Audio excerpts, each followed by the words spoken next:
Good morning, good afternoon, or good evening. Welcome to another edition of Crime Time with DutyRon, a retired NYPD detective with 20 plus years in law enforcement. And if you like all things true crime related from a law enforcement perspective, hit that subscribe button, hit the notification bell so you will get all things DutyRon when I go live or when I upload another video. And again, I'd like to say, as always, a special thank you to all of my Patreon supporters, my channel members, moderators, and all of the folks who subscribe and hit the notification bell on the videos and also interact positively in all of our live streams. You guys are an asset to any community, and I want to say a special thank you to you. Also, I want to give thanks and praise to our fellow U.S. servicemen and women who paid the ultimate sacrifice on Memorial Day and on every day. They are the ones who go out and fight against enemies, foreign and domestic, and have paid the ultimate sacrifice. There's never a happy Memorial Day. There's always a Memorial Day to remember our fallen. So I'd like to give a moment of silence for all the fallen officers and military across our great nation, the United States of America. So I'm going to pause for a moment and say a silent prayer for all who we've lost along the way.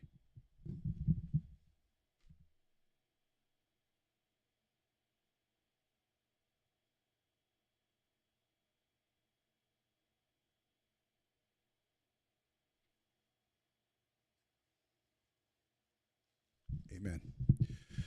All right, folks, without further ado, I'd like to quickly jump into a video about Lori Daybell Vallow. We all know, and in the back of our minds, we all feel and know, not for a fact, because we don't know the evidence, but we know from the surrounding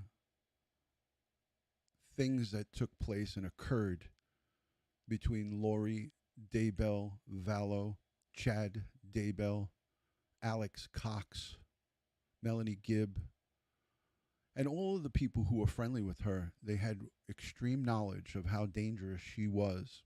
And current to this day, now she's behind bars, so there's no more people dying amongst us.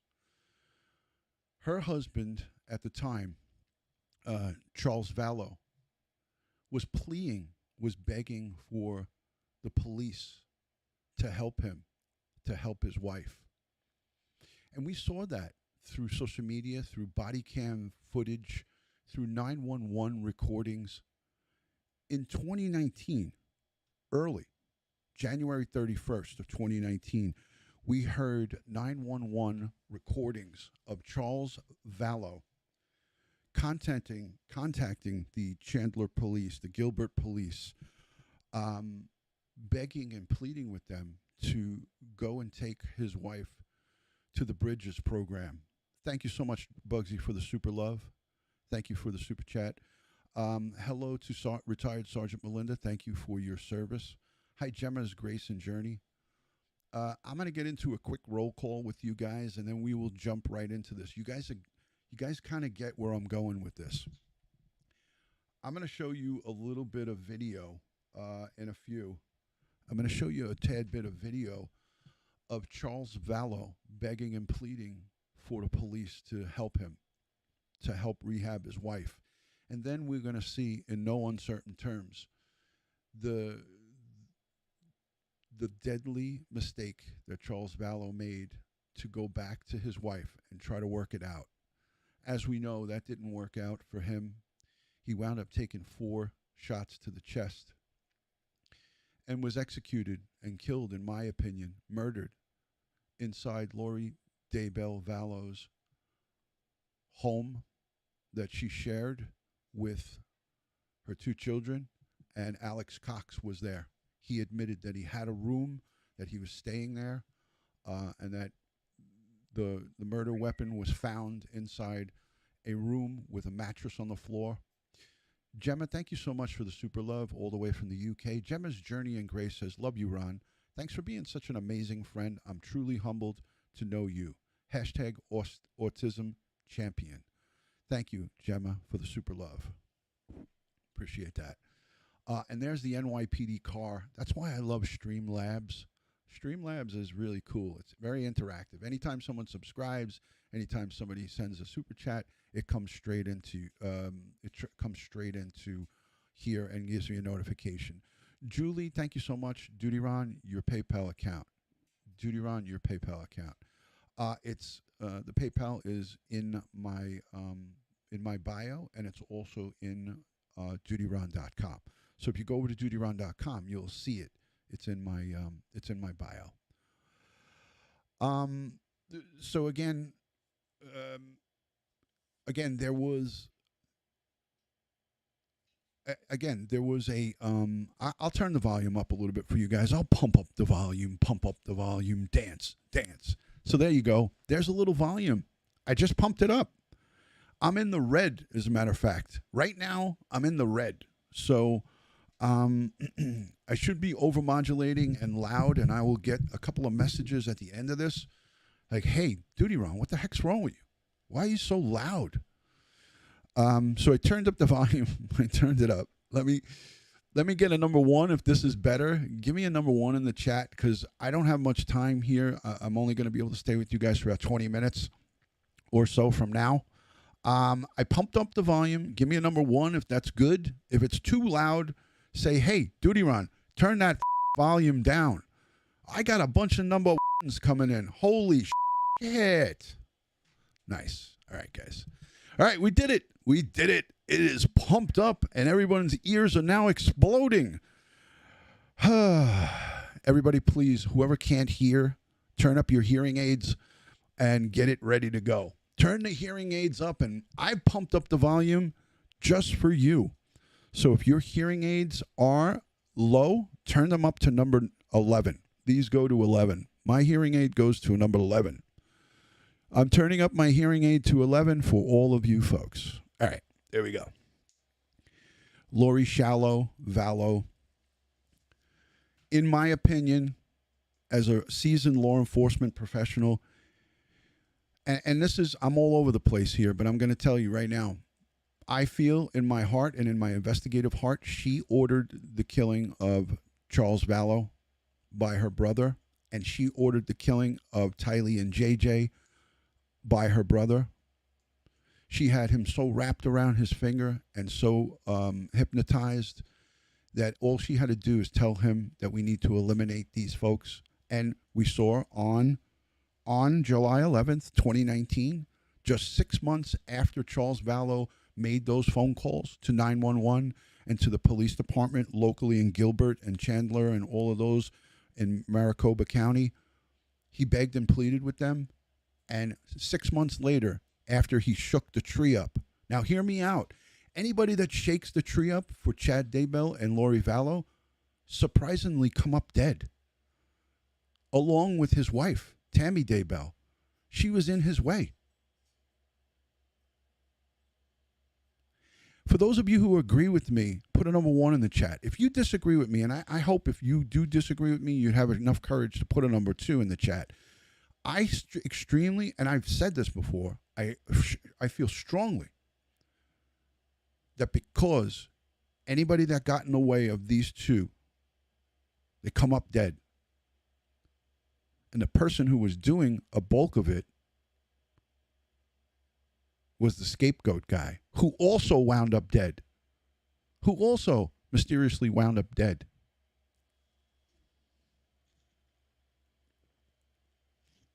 I see a lot of number ones. I know in the comments section I'll get some people that disagree, and that's fine. All right. Let me queue up my first video, and I hope we don't have an echo in this video because I'm using Streamlabs. Not StreamYard, I'm using Streamlabs. I want to show you how Lori Vallow, Daybell, Vallow, whatever, Shallow, Hallow, Vallow. I want to show you how she manipulated the police department in the Gilbert police in January. I want to show you how, with her good looks, and I don't even think she's good looking, I think she's evil looking, but with her charisma and good looks and her blonde hair flipping and all of her BS that she pulled on those police officers, she was able to get them to believe that her husband stole her bag, stole her money, stole her car, when in fact it was the opposite. It was the exact opposite. And nobody believed Charles Vallow. That poor guy. It breaks my heart when I play video of Charles Vallow because I see a broken man who really loves this evil woman. And he was trying to do the right thing. And Shallow Vallow made sure he was terminated. And he was shot 4 times in the chest, point blank, by her brother, Alex Cox. And that whole conjured up story included her kids.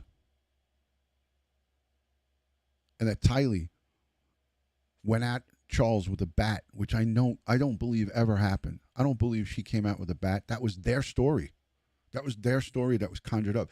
That's why Lori Vallow, Shallow, Daybell left the scene in Charles Vallow's rental car. She took the person who she had killed. She took his car and drove off with her kid. Allegedly 1 or 2, drove off with her kid to get the story right, and then returned to the crime scene. She returned to the crime scene after she told her daughter, this is what we need to say, and this is what you're going to say, and that's what you're going to say. And once she got wind that her daughter was breaking, because she's a little kid, she's a little kid that witnessed a murder, and she was part of it because her evil, sick mother inserted her own flesh and blood, her own kids or her own adopted kids into the mix. I mean, who does that? Evil does that, folks. So her own mother took that little girl and intertwined her in the murder of Charles Vallow. And once she got wind that that child was no longer going to go along with it, she became a demon or a monster or whatever she deemed her. And at that point, she eliminated her through Alex Cox. And then when Alex started getting buyer's remorse, and again, this is my summation, this is my thoughts. Once Alex Cox became weary and was going to break, her and Chad said, we got to kill him too. And that's how it went down, in my eyes. Let me know what you think in the comments section about that. All right. Let's see what we can do here. Let's see if I can pull this off without an echo. There's a couple of things I got to do. All right, so give me a second. I got to mute this.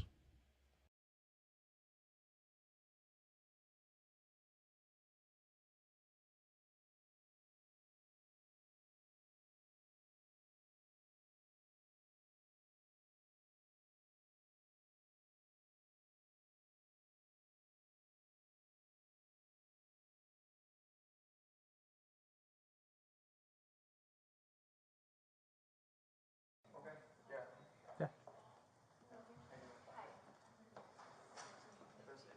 Hello. Good.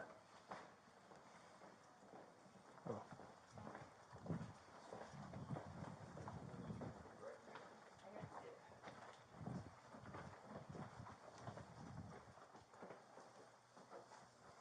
We got enough chairs for everybody? Yeah, I think so. No, I won't fit with those handles. No? I wasn't gonna file a This thing report, makes but my my hips friend who rather is a wide. police officer told me to file a report. Okay. So Yeah. he's like, it's just good to have it on record, so. Yeah, okay, I got a little bit of info from dispatch. Yeah. Said he stole your phone. What and happened? your purse. Why don't you tell us what happened? So yesterday, I got in an argument with my husband on the phone, and he was in Texas working, and I found some stuff that he'd been doing, so he was really defensive. And so I took the kids, we spent the night in a hotel because I knew he was coming home. And so this morning when I took my son to school, which he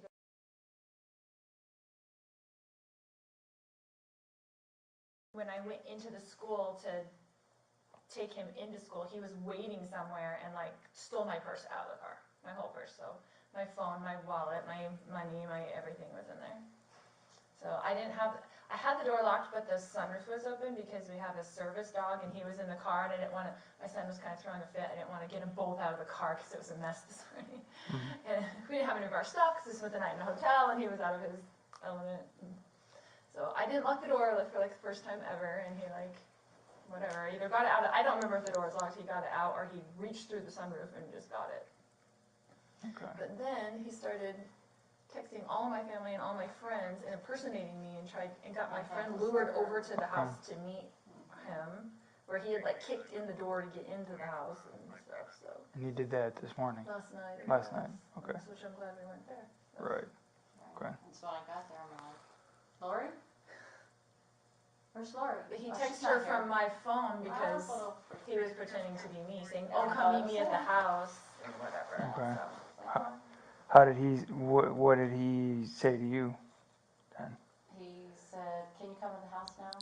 And then when And you I got, said, sure, yeah, and he okay. proceeded to act like he was himself. do you have the text messages on your I phone? don't have it on my phone, but when I got there, I said, you've been using Lori's phone to connect with me. He goes, sorry, I deceived you.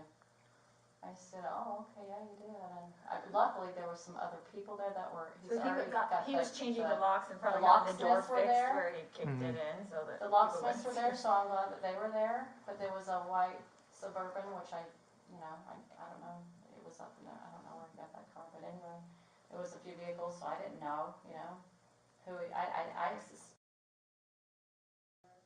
He has the same last name as you, I'm assuming? Yeah. Okay. Vallow. Charles Vallow. So my friend told me, my friend that's a police officer, he said, go file a report, file a restraining order, all that stuff. I don't want to do all that stuff, I just wanted to be on record, and if you can get the purse back, that'd be lovely, because all my stuff's in there. I'm really mad about my lip gloss. About credit cards. Well, he has all the cards and all this Yeah. stuff, so he's mad, because I took the money out of our account, but it's a joint account. So she was more concerned with her lip gloss, and you heard how the cop laughed and joked with her. So she basically, I'm going to put it back. So she basically wrapped them around her finger. And it was one thing that my partner taught me when I started the police department in 1991. I became a junior patrolman. I was trained by a cop who was from the 70s. I started in 91, and he was a guy from the 70s. And he told me, Ron, and I eventually became a detective. This is actually from my desk sign that I ripped off my detectives, in my office. When people would come in, they would see that. So as a patrolman, my training officer said, don't ever let a complainant, whether it's a woman or a man, get the better of you. Don't let their either beauty or charm or charisma let your guard down, because it could be deadly or costly to you or the investigation or case that you're working. So I said this once before, and I'll say it again. The police departments that handled Lori Vallow, Shallow, I don't even like to call her Vallow, Lori Shallow, they dropped the ball because they didn't put two and two together, and they didn't understand what was going on. And even after Alex Cox killed Charles Vallow, don't forget, this was all before. These interviews were all before. These complaints and all this bull crap that goes back and forth with domestics. And this is standard. The domestic stuff happens. It's standard. The husband claims the wife did something. The wife claims the husband did something. And divorces and separations and breakups are ugly. None of them are good. There's no good optics to it. But this Melanie Gibb, who was there with her, she went along with Lori's story because she too manipulated her and made her believe that all of these things were happening, when in fact it was all a ruse, and it was all her conjured up stories to make Charles look like the bad guy. And he ultimately paid the sacrifice of his life. He was murdered, shot 4 times in the chest. If anybody suffers from PTSD or any type of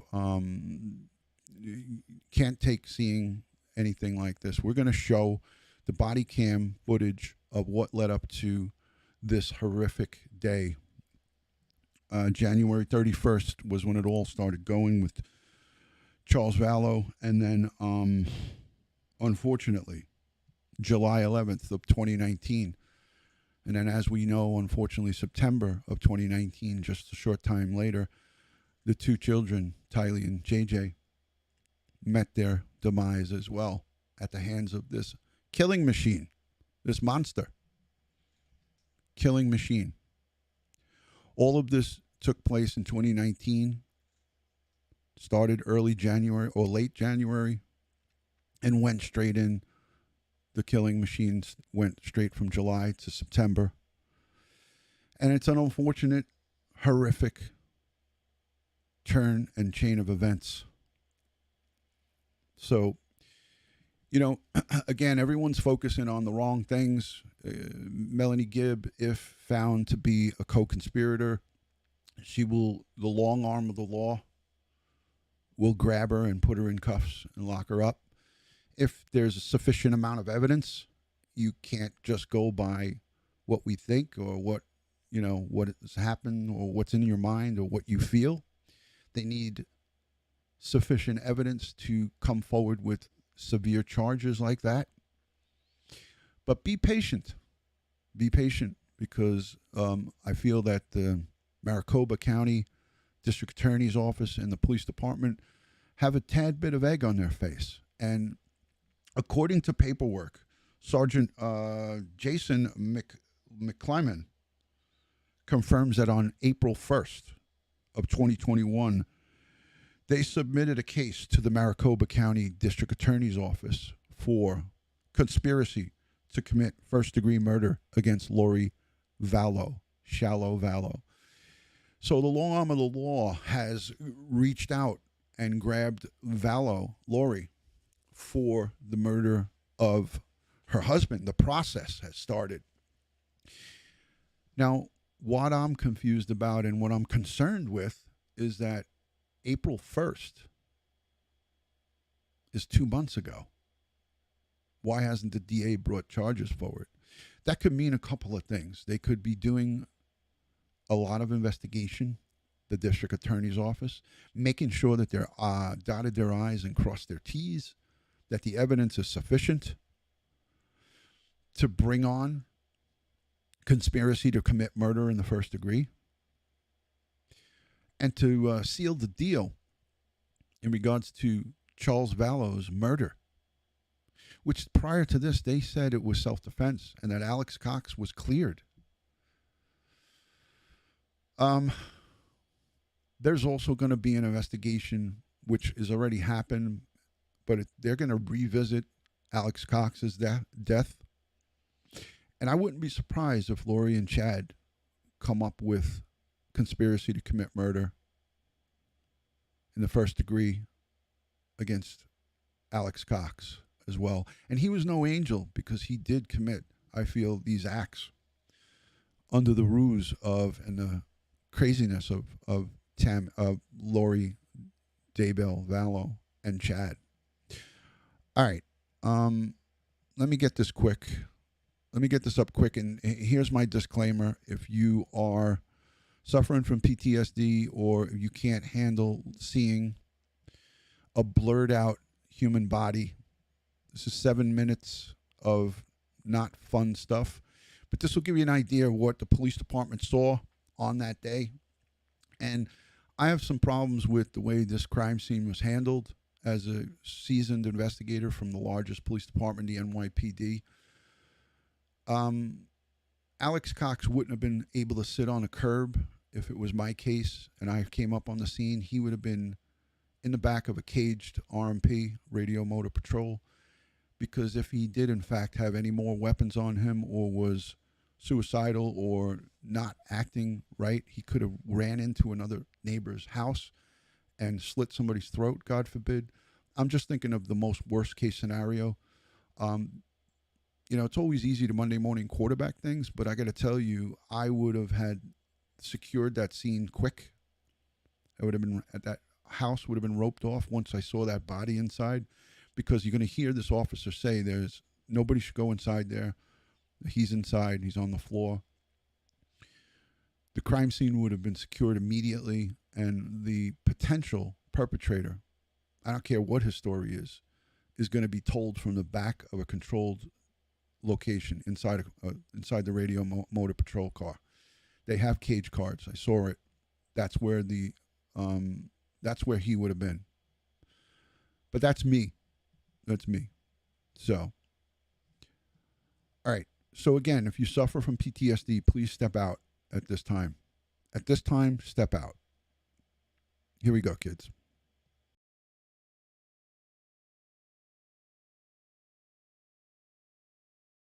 Give me 2 seconds, because I don't have Josh here. With Josh, this is easier. But he's not here. All right, here we go.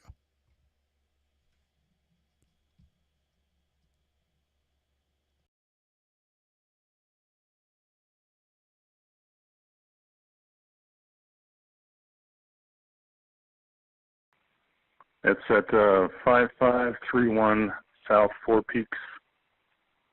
I think it's Four Peaks Lane. I'm not sure.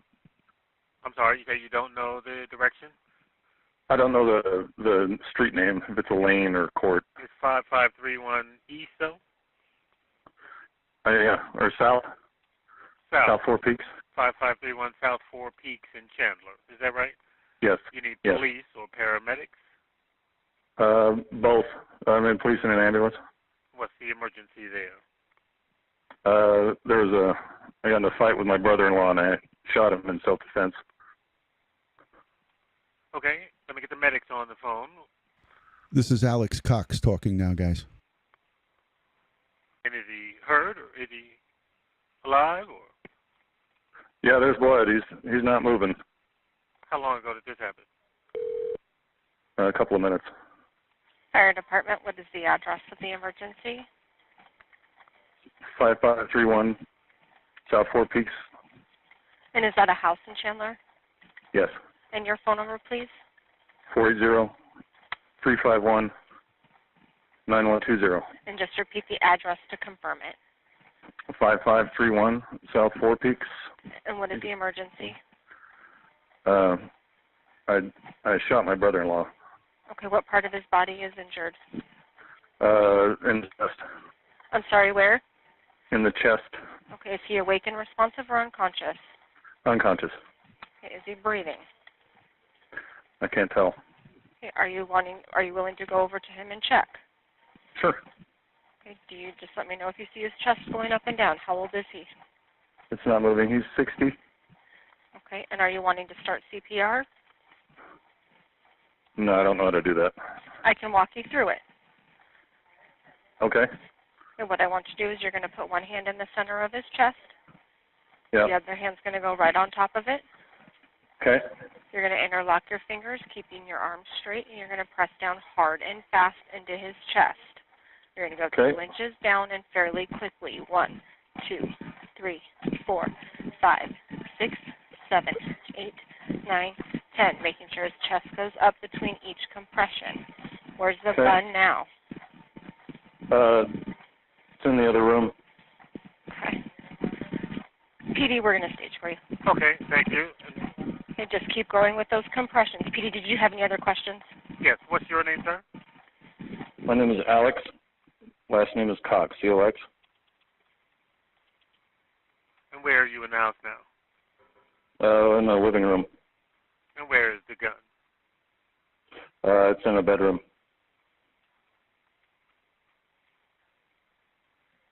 Who else is there in the house with you? Just me. That's convenient how she left. Was it It's my gun. It's a 45. a pistol? 45 caliber pistol? Yeah. Yeah.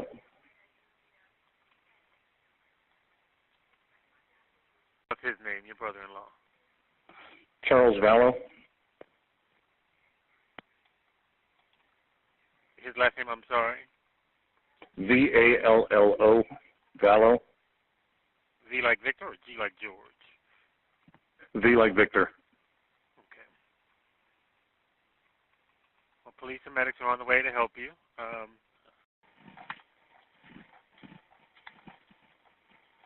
Just make sure you're still pressing down at least 2 inches into his chest.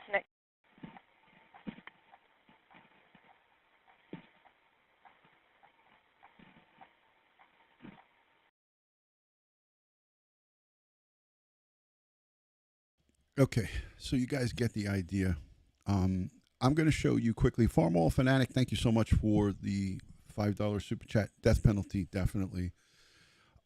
These are very evil folks who are very dangerous, and that's why it's a good thing that they're behind bars. But you see the anxiousness on all of the investigators that are there. This female down here is one of the detectives initially that responded. Yeah, he definitely didn't do that CPR. He didn't care to do it. He'd shot him 4 times with a .45 in the chest. So difficult at best to watch. That's for sure. Difficult at best to watch. What I'm going to show you next is police body cam of the actual walking up on the scene. First officer on the scene, and you guys are going to see how they handled this. And how Lori and Tylee were able to walk right up on the officer when he was conducting the interview, and he told him to go back. But what he failed to do was separate her and her daughter because they needed to be questioned separately, and he let them go together onto the other side of the road. So I'm gonna play that quickly for you guys. Let me get this on. Give me a second. Because I don't have Josh, and I'm challenged here. I'm challenged when it comes to technology without Josh. I need him. I need Josher H. All right, here we go. I got it. Where's Josh when we need him? Got to get Josh back. It's Memorial Day weekend, though. So here we go. This is from the beginning.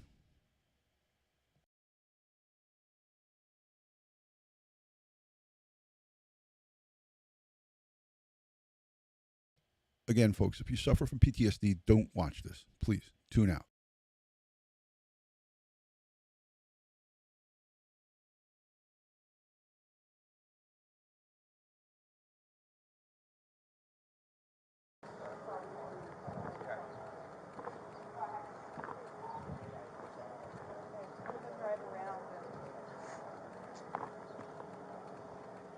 What I'm going to do is I'm going to give you a ride to the station so the detectives just can talk to you and stuff. Sure. So I'm going to see if we can get some water here before we go. As usual, check. Yeah, let me just make sure you don't have any hand grenades or...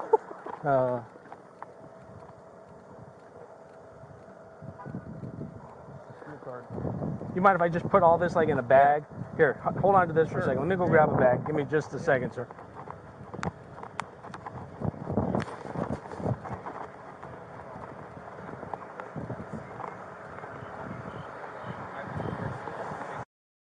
Well, the vest, it's my mouth as far as...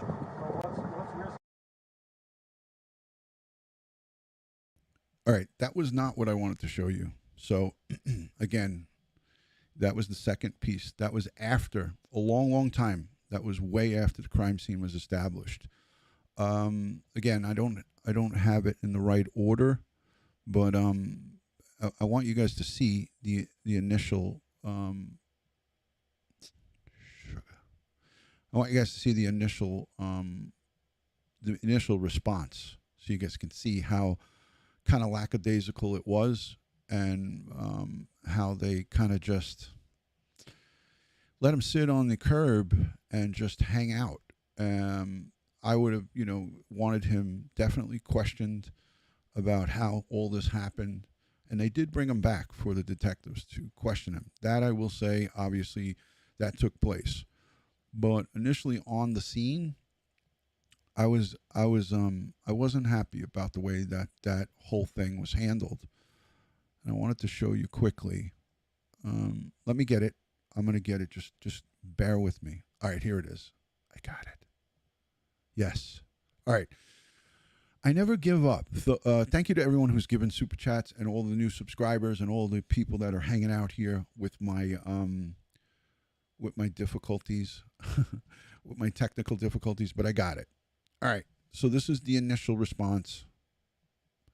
You could see the guy pulling up in his RMP here. So let's let this roll.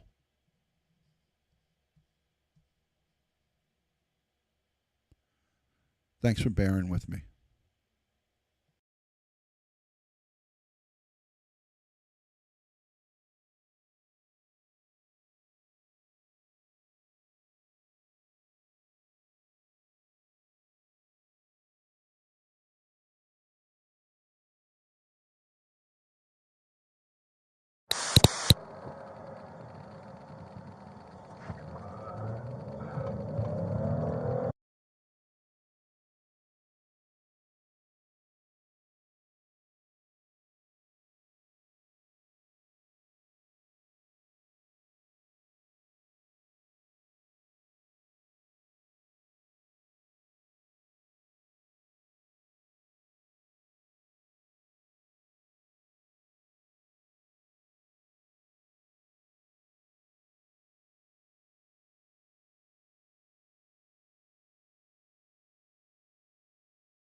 There's no sound on this until he pulls up and then he clicks on his body cam. So there's no sound to the video. Hey, Florida Pete. It's going to come on in a minute. It's a gated community. All right, here we go.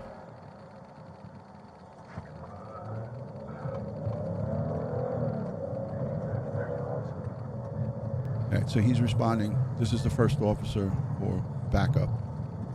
And you can hear him. He's driving up fast.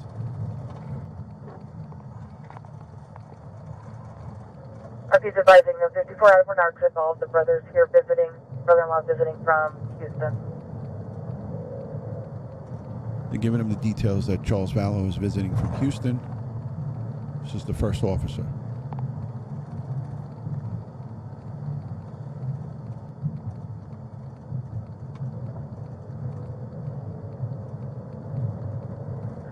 Well, Jim 97, can you have the subject on the phone step out of the residence with his hands empty?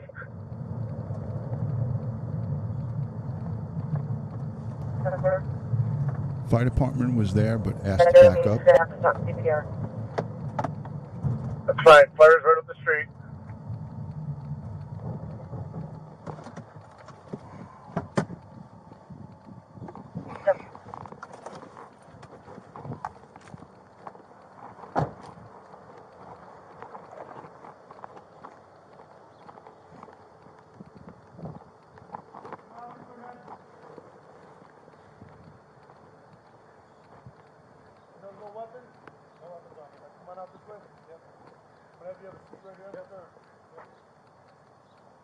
Who else is in the house? No one else in the house. Okay, just have a seat right there. Yeah. Let's get FD in here. Yeah. Have a seat. Yeah. 18th Street secure. We got the gentleman out. You have some ID on you, sir? Yeah. I would be searching him immediately. What happened today? How did it get to this? I don't know. He was enraged. Well, what's going on? What happened? Oh. He was talking with my sister earlier. No, what happened today, though? Like, just in the last 20 minutes. He came at me with a bat. Okay. Was he living here or no. visiting? He came to pick up his son. Okay. Is the son inside? No. Why is he not being searched? Okay, so it was just you at the house? Yes. And he came, how long, what time did he come to pick up the son? I don't know, 20 minutes ago maybe. Okay, so you know who he is, let him in? Yeah. Okay. No, I think they were talking earlier, then she left, and then he got into it with me. What do you mean? This guy would be up against the truck being searched. He was accusing me of... Come on over here. That truck's going to be really loud. What was he accusing you of?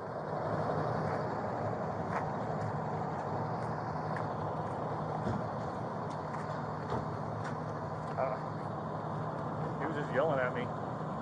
Okay. What was he yelling at you about? Found my sister because I've broken up the tussle with them earlier. And he told me not to interfere anymore with them or I'd pay. And he came at me with a bat. Okay, so he showed up in the house with a bat in his hand? No.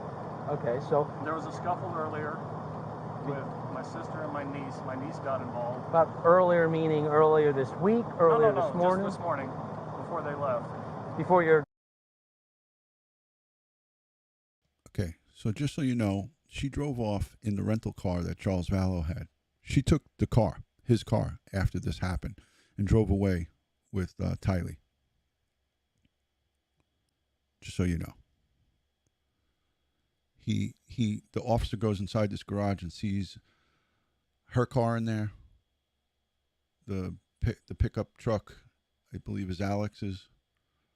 And they say here, he says that she drove off with her daughter in Charles's car. Why? Why would she do that? Why wasn't he searched? Why wasn't he put in the back of a police car immediately? First searched and then questioned in a controlled environment. And the other officer just went inside and discovered the Charles Vallow on the floor.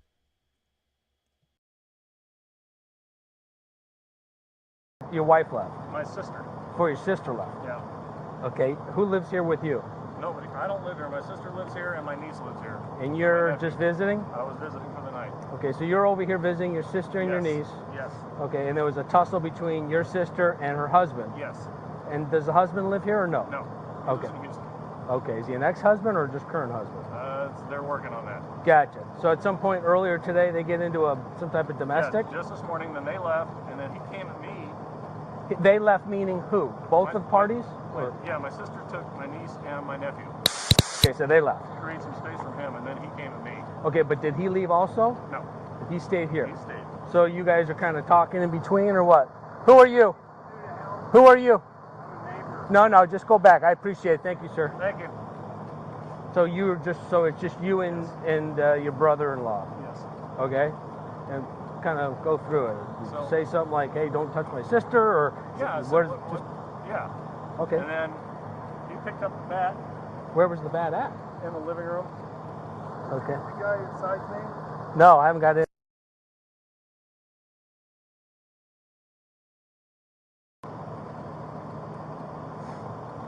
Charles is the husband of the occupants here. But I guess he lives where? Houston. You know his date of birth? No. From Houston? Yeah. Is this vehicle here? How did he get here? Is it here from Texas? No, that's my sister's car. I think he came in a rental car. I think my sister's in it. You think your sister's in the rental car? Okay. So you get in an argument? What is it over? Well, it was over my sister. He was getting physical with her, and so my niece came out with her bat, and then he took the bat away from her. Wait a minute, I thought you said your niece left. She did. This was before. Okay, so before your sister and your niece left, yeah. At some point your sister and her husband are arguing. Yes. Verbal argument. And then your niece pulls out a bat? Well, it wasn't verbal. He was getting close, and she came out to defend my sister with her bat. Your niece? Yes. Okay. And then she poked at him, and then he took it away. Okay. And then... So Me asks, wouldn't it be easier to bring him down to the station? Yeah, you have to do an initial on-scene interview. It's a summary, this information he's going to pass along to whatever detective comes either out onto the scene is usually how it happens. And then they take him and they bring him back, which they did do. There's body cam footage of him being driven back to the station house and questioned after that. But it's all of this early on stuff. Like, he should have been secured immediately, sat in the back of the patrol car, searched first, sat in the back of the patrol car, providing it was a cage, locked in that cage with the car running with the air on for him. And they should have immediately roped off the scene, immediately. More units should have been there. I don't know the size of this police department, but I'm just basing it obviously on how I used to operate. And this would have been a secure crime scene within 5 minutes, not even, in New York. And 8 to 10 detectives would be out there on the scene, and he would have been taken away from that crime scene and brought to the interview and interrogation room, and he would have been taken a seat and been interviewed and interrogated for hours over this, because this whole story doesn't jive. It doesn't make sense. Lori and her daughter would have been, obviously taken in and questioned. I'm sure that they were, but they wouldn't have been free to leave. You have a potential murder scene, and they deemed it self-defense. He was free to continue on, and ultimately we know what he did in September of the same year. So we know what happened with Alex Cox after this incident.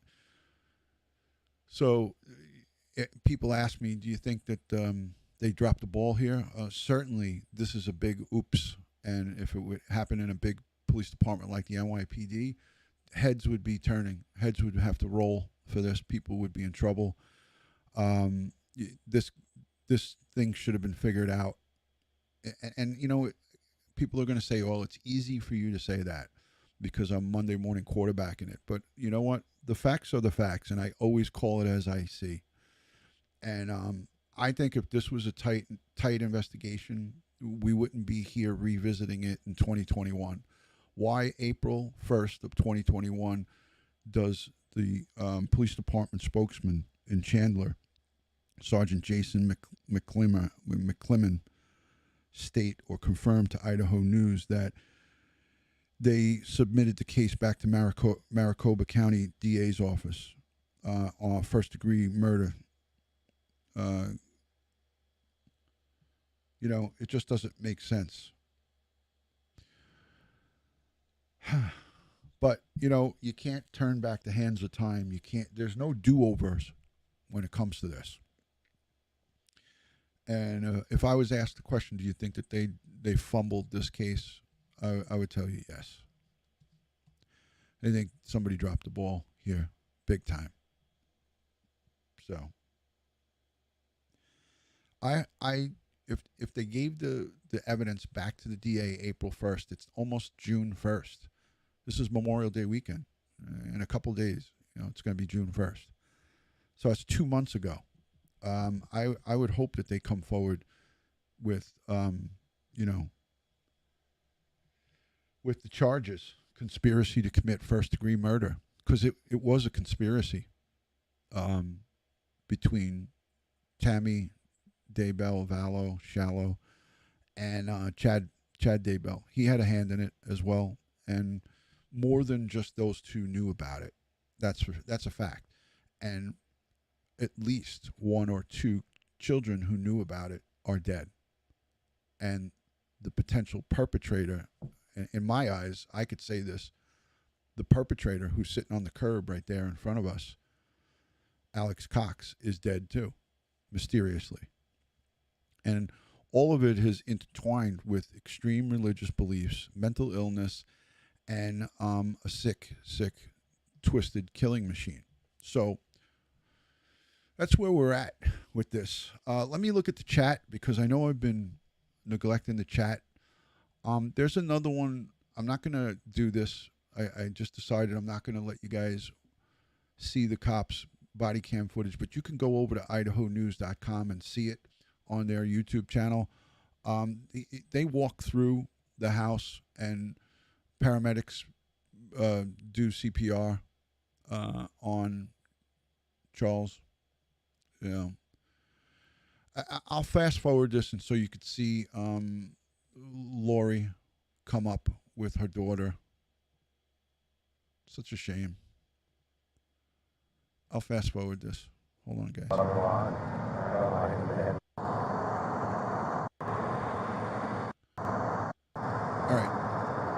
right. Let me pause this. Hold on a second, guys.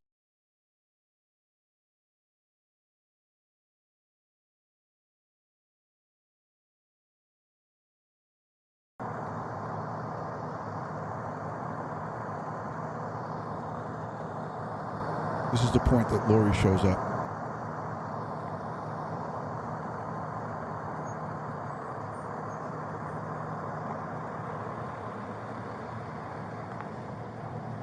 That gotta go that way. There's the rental. That car has to go that way. That's a problem. All right, then we got to get that tape to over here probably. Yeah.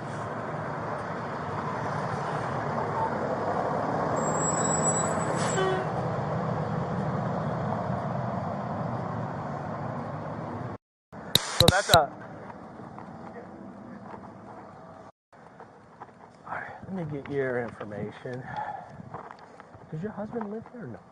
Oh. Gotcha. Okay. You guys know that. Gotcha. Okay. Let me just get your... Do you have a driver's license with you? I can just grab it.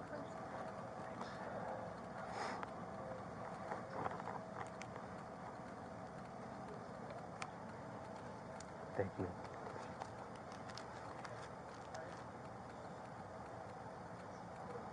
L-O-R-I.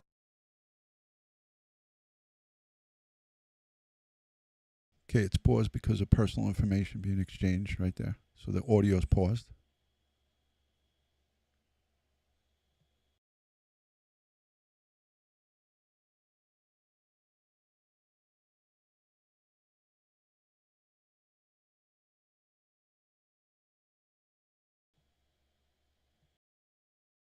Again, audio paused because of personal information being exchanged, phone numbers, things of that nature.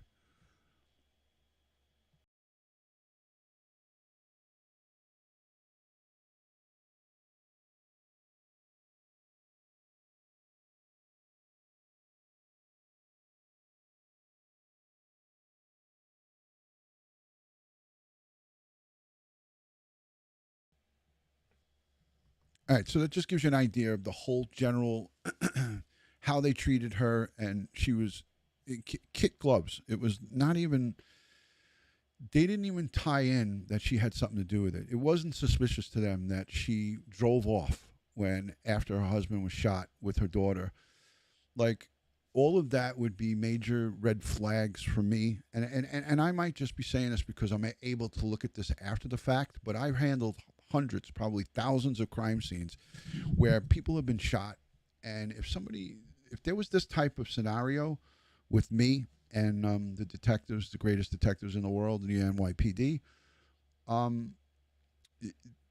these people wouldn't have been handled that way. They wouldn't have been handled as nicely. There would have been a lot of questions being asked. But unfortunately, it's not like that across the country.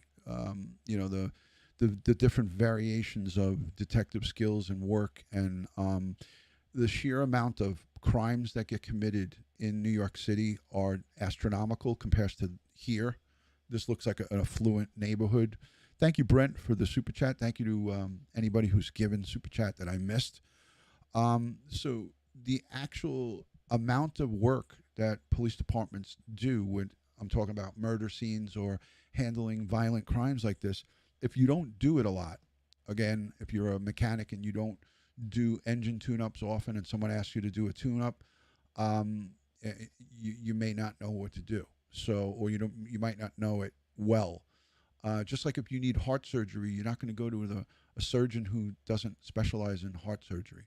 So these officers in this police department might not see that many murders or potential homicides like this, sick, twisted, convoluted, intertwined, but they had paperwork from January. There was a history. This is why I tell everybody it's important that if you are a victim of any type of domestic violence or someone threatens you or threatens to kill you, and it's either a relative or an acquaintance or a stranger, it's so important that you document it. But it's not always something that's going to protect you. But in the future, if God forbid something bad was to happen to you, at least they have something to go back on, and it's documented that this such and such threatened to do this to me. And that was the one good thing that Charles Vallow did. It was one good thing that in a lot of these cases where people make paperwork, you have to make a paper trail. And if you don't make this paper trail, then it leaves the investigators with puzzles pieces of the puzzle that they have to put together, if that makes sense. By a show of hands, who understands what I'm saying here? Is it's important to document, and don't ever make it seem like, oh, I'm bothering the police. No, the police are there to take your report. The police are there to listen to your complaint. And if any police officer or any cop ever tells you, I don't want to take your report, go to the supervisor and ask for a sergeant and say, I want to speak to your boss and I want to make this complaint, because it could be the difference between life and death. It could mean the difference between a successful prosecution and a perpetrator getting away with murder.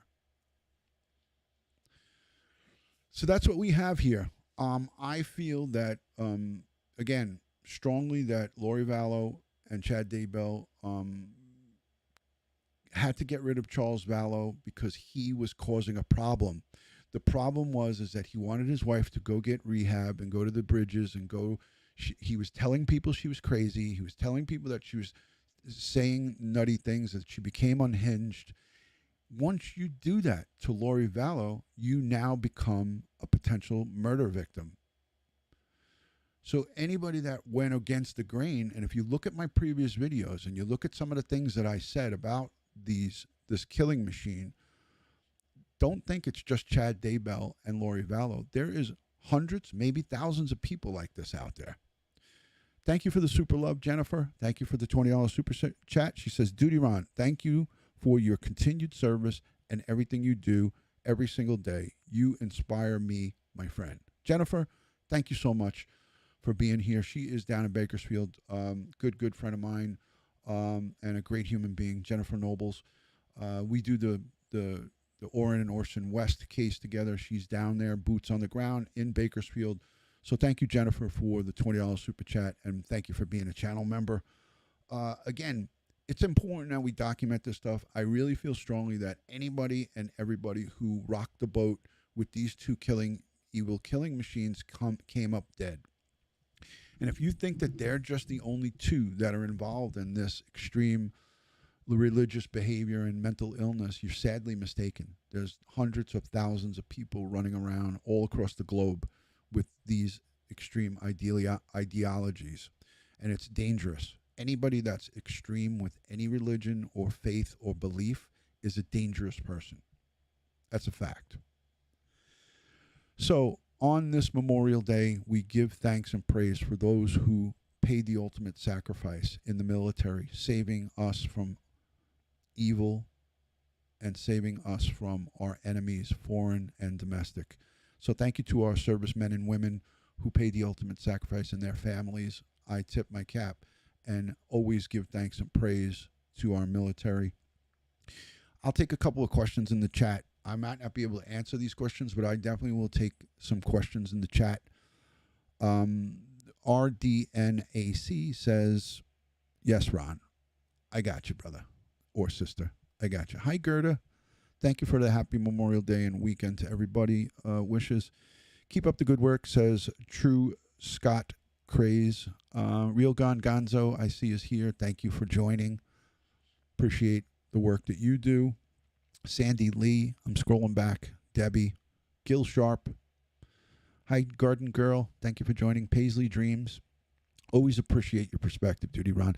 And remember, this is my perspective. It's coming from someone who's been in law enforcement and have seen many criminal cases, many homicides, many crime scenes. I've been to houses and apartments where people have shot each other and multiple victims. I've been around the block, so to speak.